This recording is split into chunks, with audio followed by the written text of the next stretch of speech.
नमस्कार मित्रों, क्या आपने कभी सोचा है कि भगवान शिव की तीसरी आंख का रहस्य क्या है? क्या यह केवल एक प्रतीक है या इसके पीछे कोई गहरा आध्यात्मिक और वैज्ञानिक रहस्य छिपा हुआ है? आज हम आपको लेकर चलेंगे एक रहस्यमय यात्रा पर, जहां हम जानेंगे शिव की तीसरी आंख की सच्चाई, इससे जुड़े रहस्यमय कथानक और इसका गूढ़ आध्यात्मिक अर्थ। तो इस रोमांचक वीडियो को अंत तक जरूर देखें। भगवान शिव को त्रिनेत्रधारी कहा जाता है। उनके दो नेत्र आम मनुष्यों की भांति हैं, लेकिन उनका तीसरा नेत्र मध्य ललाट पर स्थित है। यह कोई साधारण नेत्र नहीं है। जब यह नेत्र खुलता है तो पूरी सृष्टि में हलचल मच जाती है। हिंदू शास्त्रों के अनुसार शिव का तीसरा नेत्र प्रचंड अग्नि निकालता है, जो किसी भी नकारात्मक शक्ति को भस्म कर सकता है। लेकिन यह नेत्र सिर्फ विनाश का प्रतीक नहीं है, बल्कि ज्ञान, अंतर्दृष्टि और आध्यात्मिक जागृति का भी प्रतीक है। पुराणों में कई घटनाएं मिलती हैं जब शिव ने अपने तीसरे नेत्र को खोला था। नंबर 1, जब कामदेव भस्म हुए। एक बार जब भगवान शिव गहरी तपस्या में लीन थे, तब देवताओं ने कामदेव को भेजा ताकि वे शिव की तपस्या भंग कर सकें। कामदेव ने अपने पुष्प बाण चलाए, जिससे शिव के भीतर सांसारिक प्रेम जागृत हो जाए। लेकिन जैसे ही शिव को इस छेड़छाड़ का आभास हुआ, उनका तीसरा नेत्र खुल गया और उसी क्षण कामदेव जलकर भस्म हो गए। इस घटना का अर्थ यह है कि शिव का तीसरा नेत्र माया और मोह से परे है। जब कोई व्यक्ति उच्च आध्यात्मिक अवस्था में पहुंच जाता है तो उसे सांसारिक इच्छाएं प्रभावित नहीं कर सकती। नंबर 2, जब त्रिपुरासुर का वध हुआ, त्रिपुरासुर नामक राक्षस ने 3 अभेद्य नगर बना लिए थे, जिन्हें त्रिपुर कहा जाता था। उसे कोई भी देवता नहीं मार सकता था। तब देवताओं ने भगवान शिव से सहायता मांगी। शिव ने अपने तीसरे नेत्र को खोला और एक ही बाण से तीनों नगरों को भस्म कर दिया।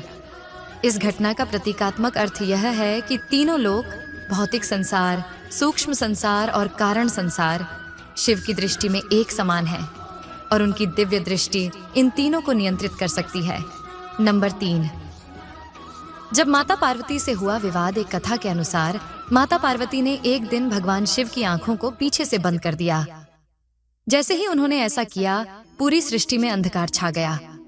तब शिव ने तुरंत अपने तीसरे नेत्र को खोल दिया, जिससे प्रकाश पुनः लौट आया। इसका गहरा आध्यात्मिक अर्थ है। शिव के नेत्र केवल दृष्टि के लिए नहीं, बल्कि सृष्टि के संचालन के लिए हैं।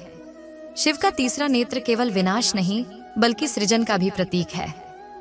अब सवाल यह उठता है कि यह तीसरा नेत्र वास्तव में क्या है?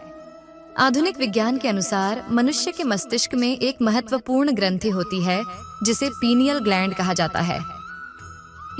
यह ग्रंथि ठीक वहीं स्थित होती है जहां शिव का तीसरा नेत्र दर्शाया जाता है।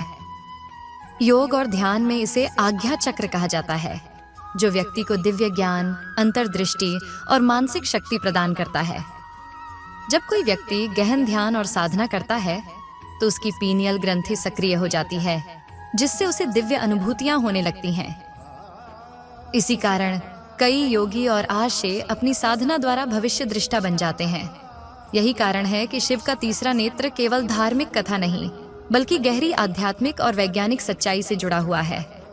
अगर आप भी अपने तीसरे नेत्र को जागृत करना चाहते हैं तो इसके लिए ध्यान और योग के कुछ महत्वपूर्ण अभ्यास किए जा सकते हैं। त्राटक साधना, किसी जलते दीपक की लौ पर लगातार ध्यान केंद्रित करें। आज्ञा चक्र ध्यान, अपनी दोनों भौहों के बीच ध्यान लगाएं। ओम मंत्र जाप, यह पीनियल ग्लैंड को सक्रिय करता है। आध्यात्मिक जीवन अपनाएं, सत्य, अहिंसा और संयम का पालन करें। इन साधनाओं से व्यक्ति की अंतर्दृष्टि जागृत होती है और वह अपने जीवन में सही दिशा चुन सकता है। भगवान शिव का तीसरा नेत्र केवल क्रोध और विनाश का प्रतीक नहीं, बल्कि गहरे आध्यात्मिक ज्ञान और जागरूकता का प्रतीक है।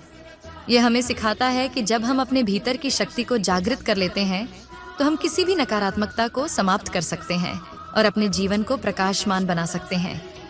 तो मित्रों, आपको यह रहस्यमयी जानकारी कैसी लगी?